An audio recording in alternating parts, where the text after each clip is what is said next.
World of Warcraft Beyond the Dark Portal by Aaron Rosenberg and Christine Golden. Chapter 3. The axe shrieked as it arced downward, catching the light and glinting brightly, thrusting for blood. Its wielder laughed in a manic harmony, opening its black tattooed jaw almost impossibly wide in the scream that had given him his name. Long back hair whipped behind him as he moved, red eyes glowing, slashing at the imaginary foe again and again, honing his moves so that in a real battle his enemy would be so much raw meat.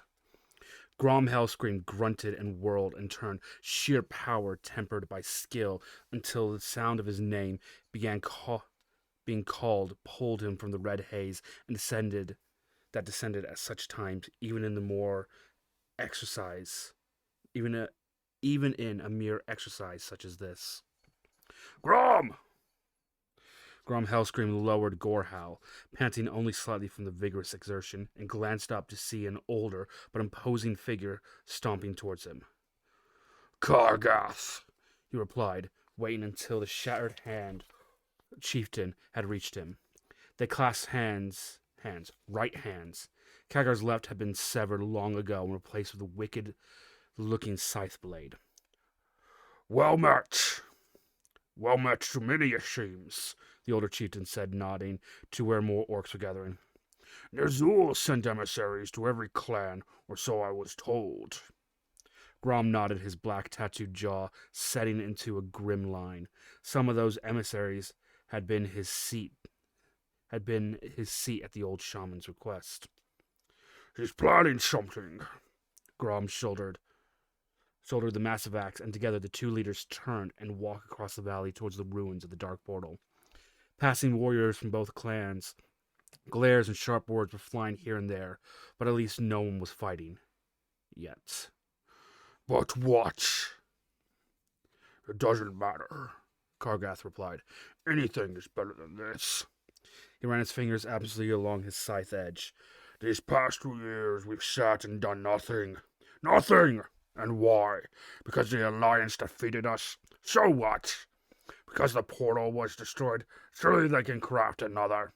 There has to be someone we can fight, else we'll sit and molder like so much rotten meat. Grom nodded. Kargath was a creature of combat, pure and simple. He lived to fight and kill. Grom could appreciate that, and what Kargath said had merit. They were a combative race, the orcs, and consistent struggle honored their wits and strengthened their limbs. Without that, they grew soft. He had kept his own people sharp by warring against other clans, and he suspected Kargath had done the same, though the two clans have not skirmished. Still, one could attack patrols and scouting parties only so often before it led to true war, and warring against his own kind did not interest him. When Ner'zhul had formed the Horde, he had united the clans to a single massive unit, and even after all this time, Grom still thought of them that way. When his war-song warriors fought the Thunder Lords or the Red Walkers or the Blade Winds, they were battling their fellow warrior orcs. They should have been fighting alongside instead of against. During combat, he still felt the same bloodlust, the same savage joy as Gorehowl tore and shrieking path through his foes. But afterwards he felt empty, hollow, and slightly unclean. What had happened? He wondered as they approached the ruins and the figure standing before them. Where had the Horde gone wrong? They had outnumbered the blades of grass that had once covered the plains and the drops of water comprising the ocean. When they marched, the thunder of their footsteps shattered mountains. How could such an army fail? It was Gul'dan's fault. Grom was sure of it. The lifeless plains that had once been covered in grain and grass, the trees that had withered and blackened, the skies that had grown dark and red as blood. All that had been caused by the warlocks and their quest for powers never meant for orcish hands. But it was more than that. They had doomed Draenor, all of them.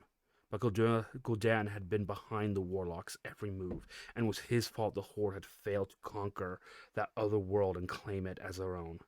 After all, The wily warlock had convinced Grom to stay behind on Draenor during the first battle, instead of taking his rightful place in the vanguard. "You're needed here," Gul'dan had claimed. "You and your Warsong clan are some of our finest, and we need you to hold in reserve just in case. We also need someone powerful, someone we can trust, someone like you." Grom had been fooled, letting the warlock's flattery lure him from this path. He had watched as Blackhand and Orgrim Doomhammer led the horde through the portal into the strange place called Azeroth. And he had watched as reports came back, reports of their initial success and then of their ultimate failures. Grom growled softly beneath his breath. If only he only had been there. He could have turned. If only he could have been there. He could have turned the final battle around. He was sure of it. With his help, Doomhammer could have conquered the human city by the lake and still sent forces to crush the traitorous Gul'dan and his cohorts. Then they could have claimed Lordaeron and spread out from there, sweeping across the land until no one was left to stand against them. Grom shook his head. The past was the past. Blackhand was dead. His old friend Duratan was dead. Doomhammer was captured, the dark portal destroyed. Gul'dan was gone, and the Horde was a shadow of its former glory. But perhaps some of that was about to change. He and Kagarth had reached the portal now, and he could see the waiting figure clearly. Ner'zhul's hair was completely gray now, but otherwise the Shadowmoon chieftain and former Horde leader looked as powerful as ever. Then he turned in Grom's direction. The Warsong clan leader growled and jerked in surprise as he got his first look at the shaman's face. White painted adorned Ner'zhul's cheeks, upper lip, nose, brow, and forehead, turning them white as bone, and was clearly the intent.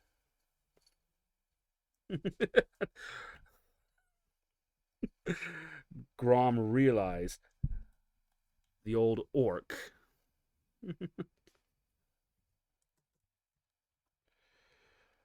Grom realized the old shaman had masked his face to resemble a skull.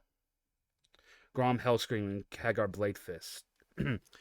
Grom Hellscream and Kagar Bladefist, Ner'zhul called out, his voice still strong and clear. "Welcome." "Why have you summoned us?" Kagar said bluntly, wasting no words. "I have news," the shaman answered. "News and plans." Grom snorted. "For 2 long years we have hidden away from us. How can you have news?" he said, anger and doubt in his voice. He gestured at Ner'zhul's painted face. "You let Gul'dan supplant you, and you refuse to drink from the chalice, and you skulk like a Marat in his barrow. Now you announce you have a plan and emerge from your seclusion wearing the face of the dead. I do not think I want to hear what sort of plan that involves." He could hear the pain in his own voice, despite all that had happened with Gul'dan, despite his distrust of advisors and shamans and warlocks alike these past few years. He wanted Ner'zhul to be the shaman Grom remembered from his youth, the strong, stern, wise orc who had forged the factionist clans into a single fighting unit. Despite his scathing words, Grom wanted to be proven wrong. Ner'zhul touched the white skull on his face and sighed deeply. "How long have I dreamed of death? I have seen him, spoken with him. I have seen the death of my people and the death of all I have loved. And this image I wear to honor that. I do not wish to come forth, but now I believe that I owe it to my people to lead them once more." "Lead as you did before!" Kargath cried. "Lead us to betrayal, to defeat! I will send you to death, which you are enamored with this very hand, if you are attempting to lead us, Ner'zhul." He brandished his scythe hand at the shaman. Ner'zhul began to reply, but stopped as he spotted something behind them. Turning, Grom saw a hulking figure approaching, an ogre, judging by the way it towered over the orcs as passing. What news, Dendrag? Ner'zhul called out as his assistant crossed the clearing that separated the portal ruins from the orcs milling about it. I sent you to locate other clans and summon them here, as I told you two to do as well, he reminded Grom and Kargath. Yet I only see Shadowmoon Warsong and Shattered Hand in this valley. Where are the rest? Lightning Blade said they would attend, Grom assured him. They have a long way to travel, so it may take them another day or two. He shook his head. Neither Thunderlord or Laughing Skull listened, however. They were too busy slaughtering each other, he growled. That is precisely why we need to act, Ner'zhul cried. We are killing ourselves and each other if we sit and do nothing. He bared his teeth in a grimace. All the work we did, all that I did, to forge the Horde is crumbling away, the clans splintering off and fighting with one another. If we do not act soon, we will be reduced to the old ways once more, with the clans meeting only in battle, save the early yearly gatherings, if that. What did you expect to happen while you hid away for 2 years? Grom snapped. We understand that you were wounded by the explosion, but then even after your wounds had healed, you never came out. Long we waited for your counsel, but you never came.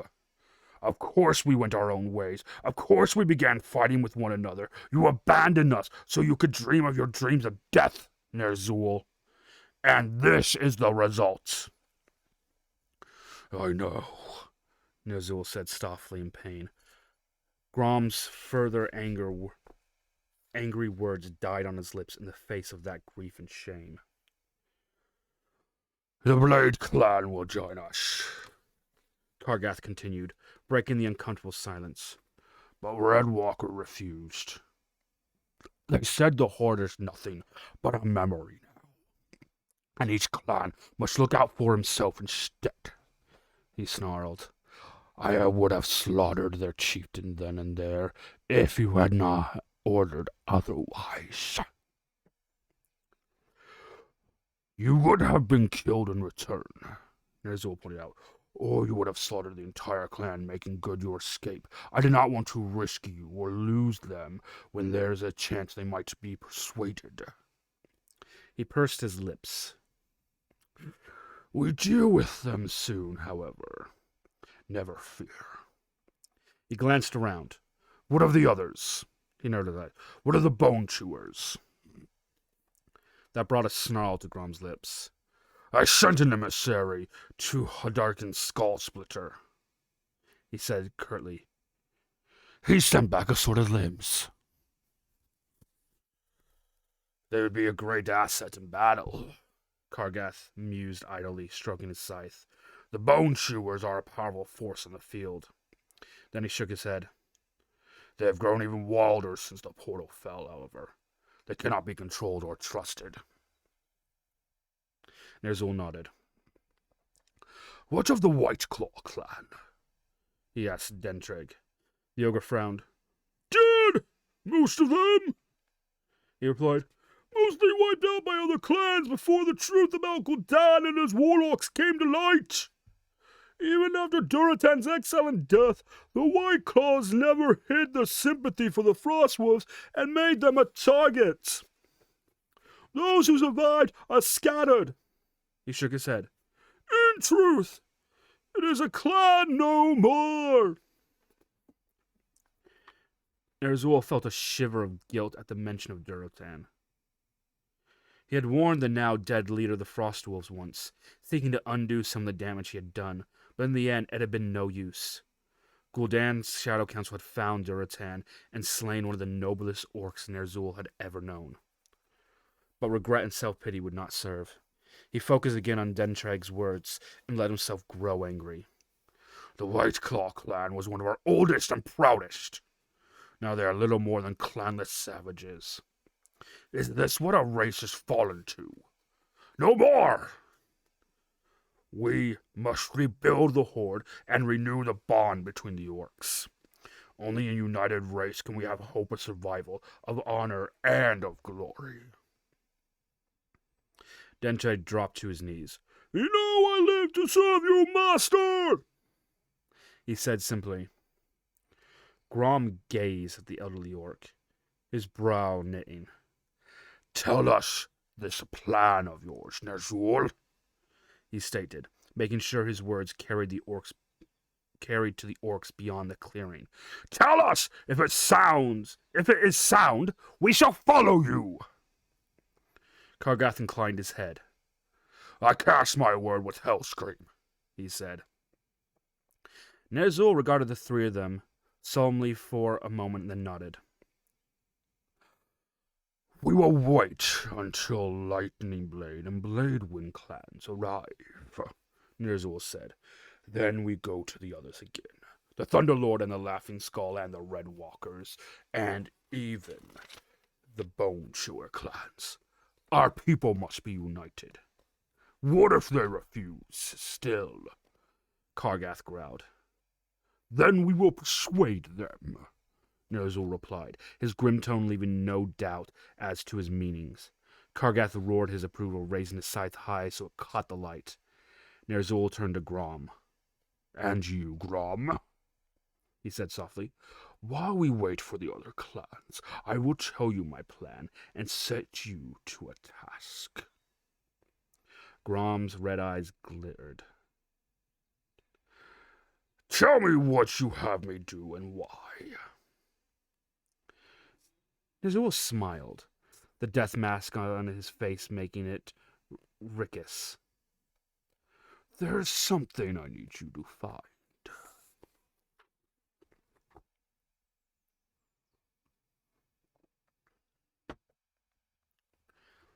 Chapter 4. Warsong, attack! Grom held Gorhal high, letting the sunlight play along its blade. Then he leaped forward, singing the axe blade in a great arc. The hollow space behind the half shrieking as the blade cut through the air. Behind him, his warriors weaved and swirled and swung their own weapons, creating the unsettling shrieks and whistles and whoops for which the clan was named. Many began to sing as well, chanting tunes that were less about the words than about the rhythms and the pulse-pounding beats that fired their blood, and at the same time made their enemies qual. Except that this time, the enemy wasn't qualling. In part because many of them were too unaware to do so. The first foe came within range, bellowing something inarticulate. Gorhal caught him in the neck, slicing smoothly through flesh and bone and tendon. The head flew off, mouth still open and shriek, the foam at its lips now joined by bloody spittle. The green body collapsed, though it made a feeble attempt to swing its hammer even as it fell.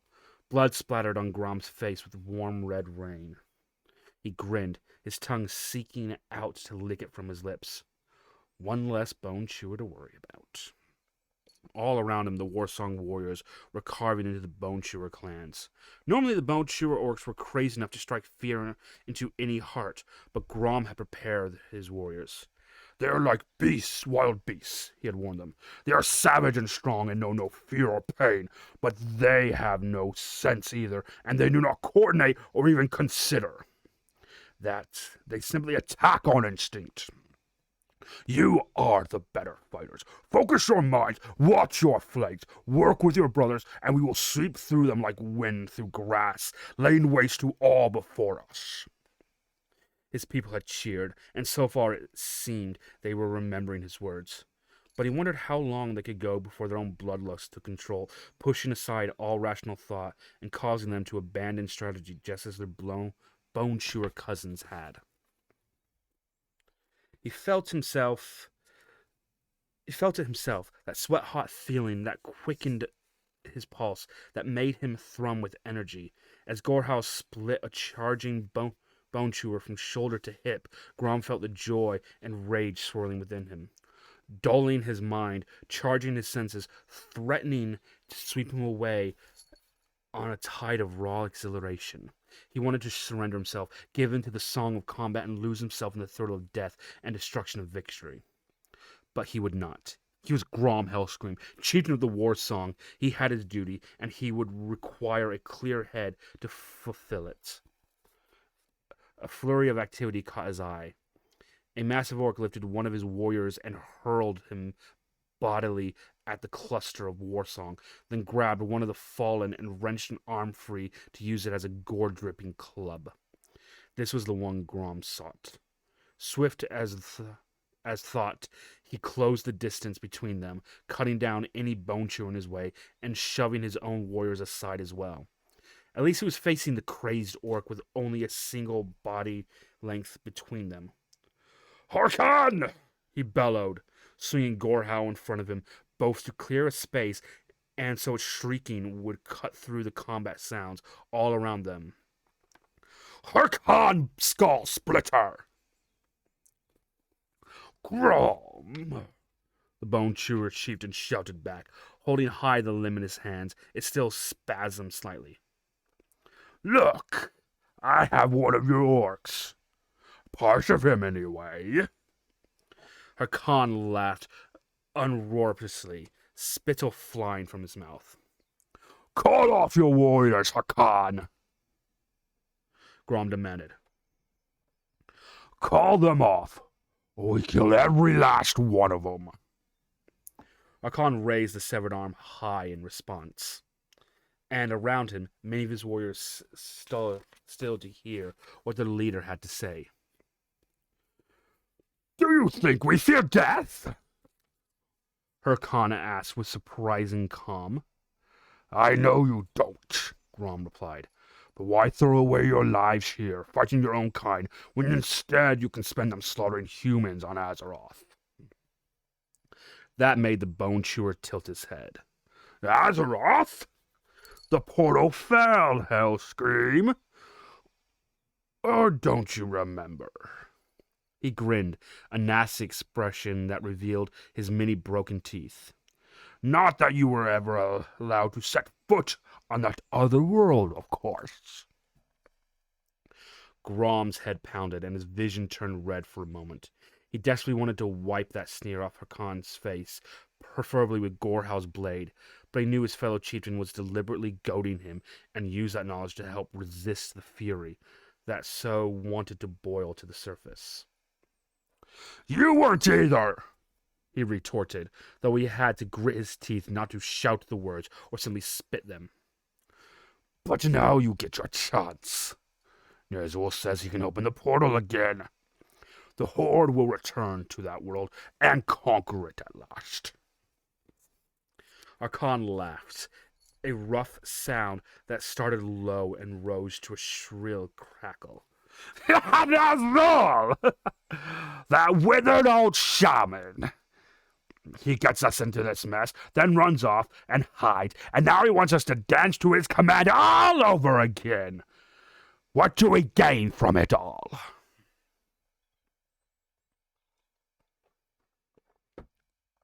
"The chance to kill humans. Many of them," Grom answered. "The chance to win glory and honor. The chance to claim new lands, still rich and fertile." He gestured around them. Nogran was still lush and green, unlike most of Draenor. Perhaps because the battle-crazed Bone Chewer clan had not bothered much with warlocks. Even so, Grom knew the Bone Chewer clan was as desperate for new foes to conquer as any orc would be. "What would we have to do?" Harkan asked. He was still holding the severed arm of one of Grom's warriors. Grom narrowed his eyes. Perhaps this was a bleak of sanity in the storm of madness that whirled around the Bone Chewer leader. He had lost a few good warriors today, and if he could bring Harkan in line without losing more, he would be well pleased. He would see no more of his people ripped to pieces if he could help it. "Two things. First, pledge yourself and your clan to Ner'zhul," Grom replied. "Follow his orders and fight along the other clans rather than against them." Harkan grunted. "Give us something else to fight, and we'll leave the rest of you alone," he promised. "You'll have more than enough foes to keep you busy," Grom assured him. He shifted his grip on his axe. He didn't think the next request would be so willingly granted. "There is one other thing Ner'zhul wants that He pointed. Harkon looked down, puzzled, but his expression changed to a frown when he realized Grom was indicating the skull hanging around his neck. An orc skull.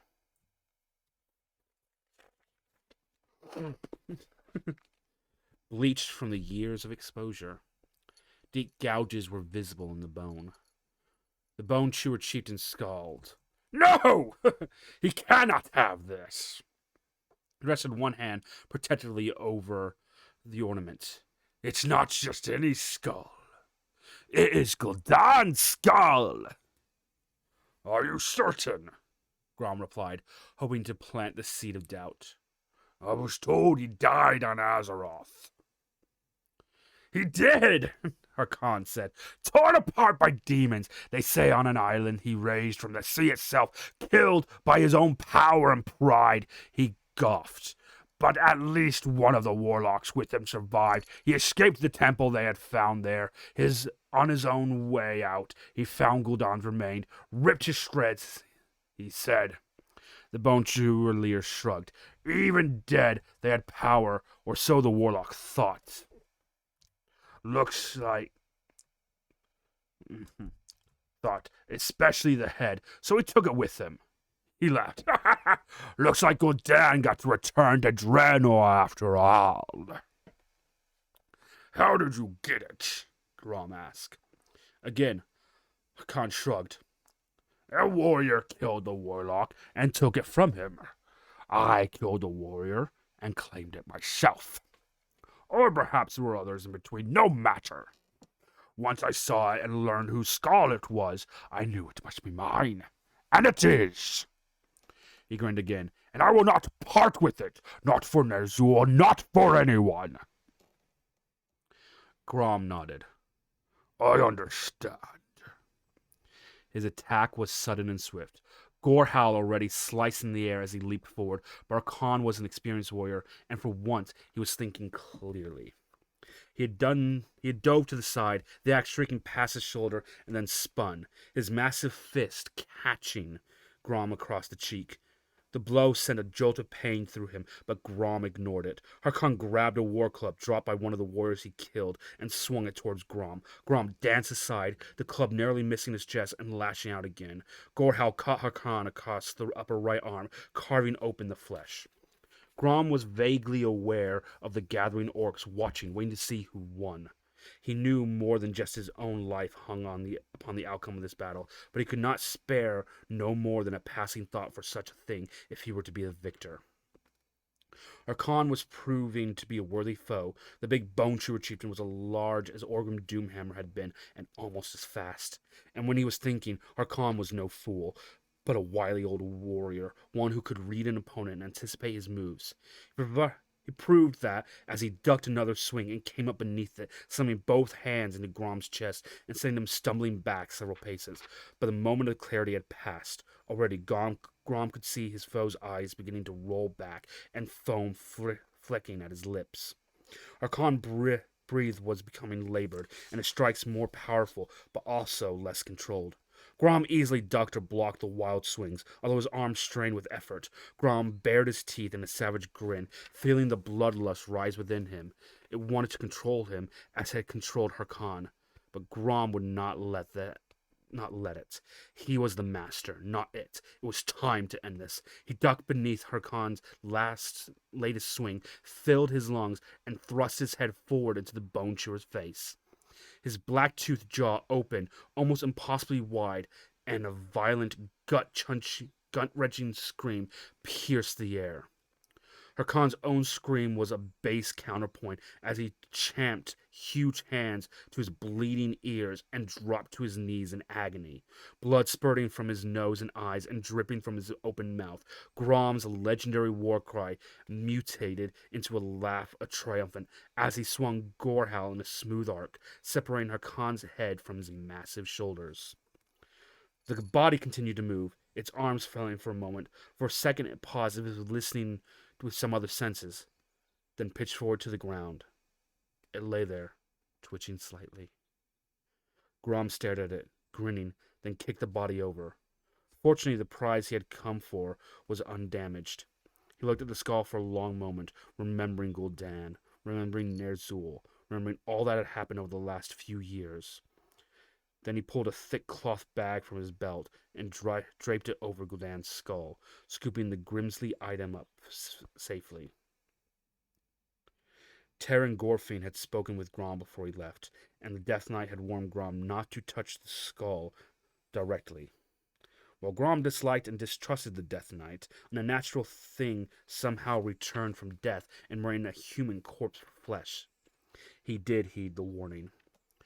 Gul'dan had been dangerous enough in life, and Grom could easily imagine the Warlock's remains still having power in death.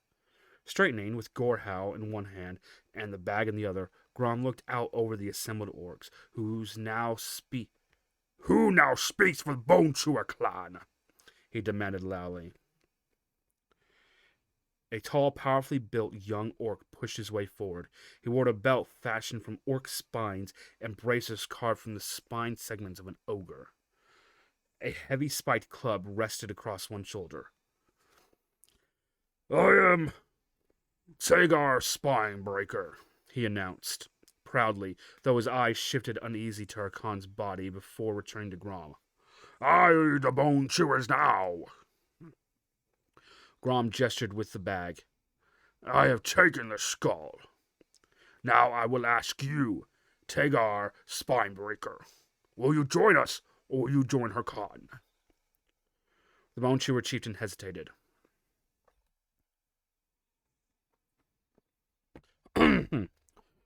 "Before I answer, I have a question for you, Grom Hellscream.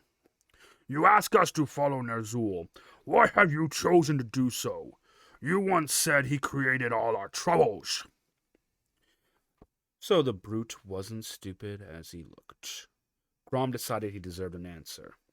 "He did create all our troubles," Grom replied, "by handing control to this traitor."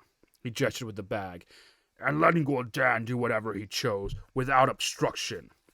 But before that, Ner'zhul was wise and advised the clans well, and he first forged the Horde, which is a great thing. I follow him now because he has sworn to reopen the Dark Portal. I should have been there before, slaughtering humans on Azeroth, but Gul'dan prevented it. Now I have my chance." He laughed. "Ner'zhul has told me that Gul'dan's skull is a necessary ingredient in the right to open the portal. Sweet it is to me that Gul'dan, who denied me before, will now be the key to my opportunity. That, Bone Chewer, is why I follow Ner'zhul. Now, the choice is yours. Rejoin the Horde, or..." He raised Gorhal again and spun it so it sang, an undulating dirge of blood and chaos. "We slaughter you all down to the last suckling babe right now." He tilted his head back and roared, the pounding overtaking him. Behind him, his warriors started to chant, stomping their feet and swinging their weapons to add to the rhythm, until the very plain shook with the sound. Grom licked his lips and raised his axe, that met Tagar's wide eyes. "Which will it be?" he growled. "Gorhal longs to shriek again. Shall it taste human flesh or Bone Chewer?"